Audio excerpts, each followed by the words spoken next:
we made the movie, and today we're making a video. Thanks. Oh. Hello everybody, we made the movie.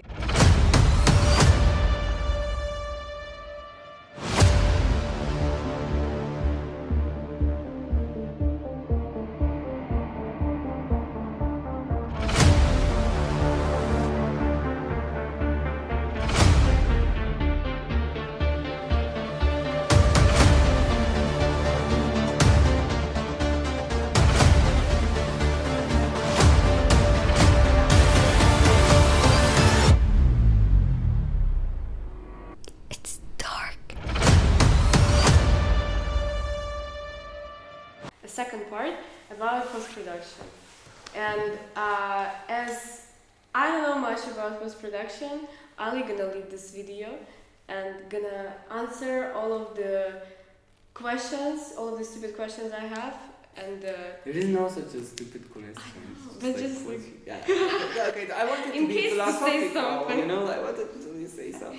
So, first thing, guys, you do know that what frame per second you record. Like for example, if you record and set your camera on 24 frame per second, you have to have the same setting for your timeline. If you record in HD, your timeline should be on HD. For the whole 4K. Yeah. If you shoot 4K and you have HD timeline when you import it, in the export, if you forget to check some uncheck some ticks, it will get there with the same resolution as your timeline was, and then your export is bad quality and you wonder, oh, what happened? So all of the things that I'm saying is just for your future.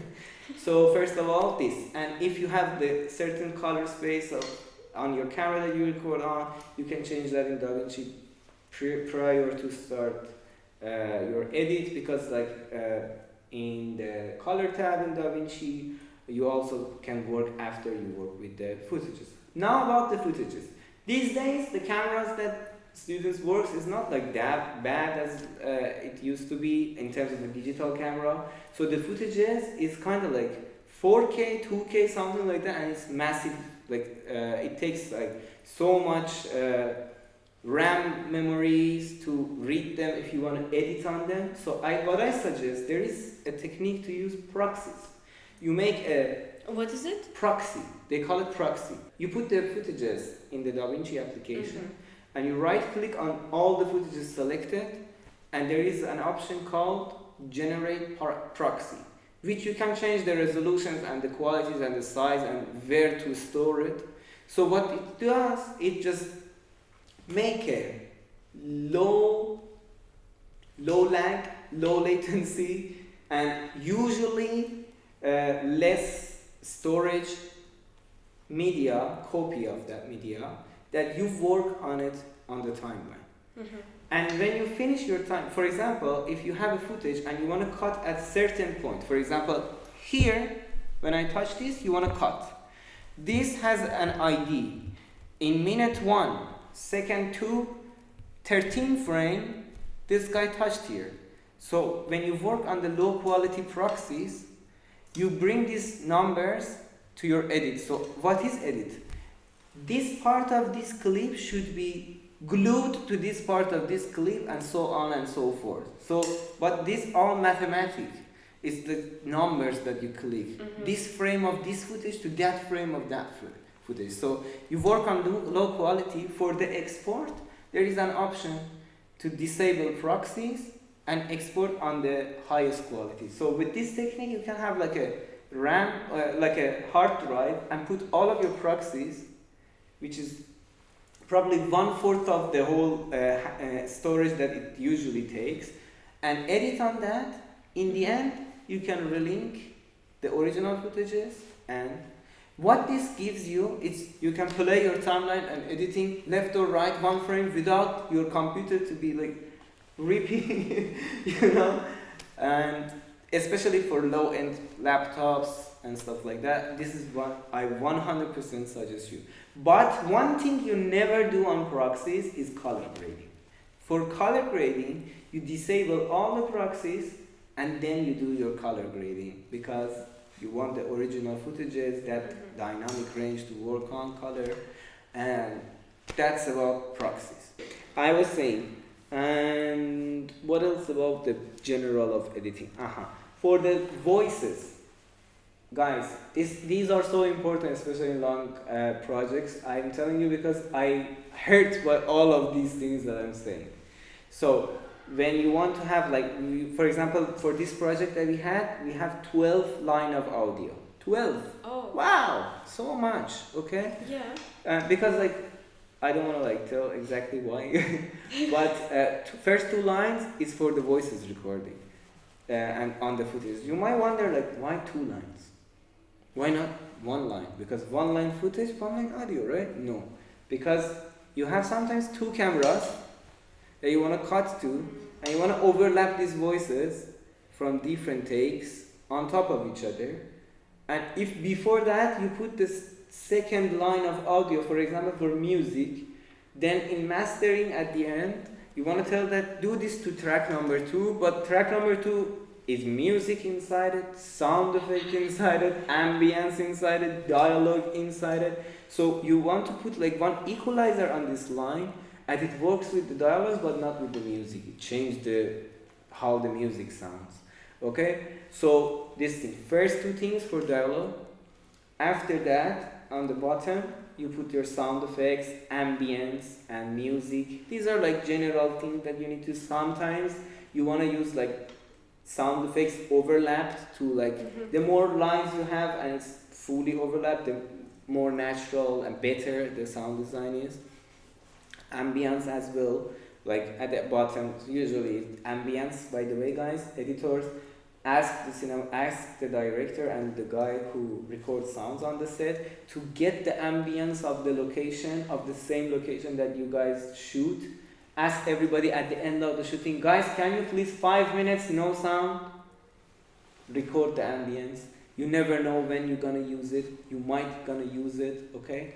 And especially with the help of AI, now that you can remove noises, sometimes you lose ambience in the process of using AI. But if you have the ambience, AI makes the voices of the characters separate from the background, and then you have the background from before, and you do the sound design easy as that. Sound effects, If you guys want to send your film to festival, you have to make sure what kind of music you put. Find royalty-free music or sound effects for your film that you can use, edit, and make sure that it's not gonna have like any problem for you. Usually, the most of the time you have to give the certain way of giving credit to them that they specifically write, like, credit me like this. Don't use like this kind Lamar. of. Yeah, Kendrick Lamar. Don't use Kendrick Lamar. Do you want to mention it? No, okay, we have a scene with one of the songs that Kendrick did. We actually shoot it there, edited there. And then fits perfectly, but I want to actually ask him on Twitter, but I did before send them an email and to ask for permission, because it's a very good song. I really like it, but it's not that famous. I thought maybe they allow us to use it, but I don't think so, because I sent email and no answer, so no hope. But we actually asked one of our friends. He made beat for us, and one of our other friends hopefully gonna sing on it. Editors, you have to be like a butcher. you have to be the worst enemy of the cinematographer. Like, they shoot something so beautiful composition wise, but it does not serve the story. It's there just because it's beautiful. It does not mean anything. Cut it. Just like that, for example. And one of the things that made it so hard for me to be the editor of this project, that I was the director as well, and I was like, we had like 2-3 part of a scene that we removed completely. I removed it in edit, but it was so hard. Like at the end, I was like, okay, 6 hours we worked.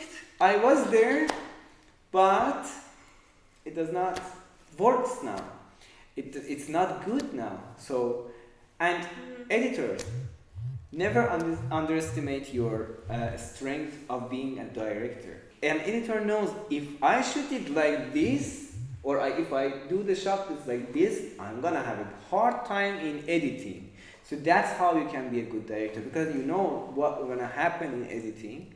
Then you can say, guys, don't do it like that. Now, I want to talk about the importance of those timelines I talked about in the previous episode.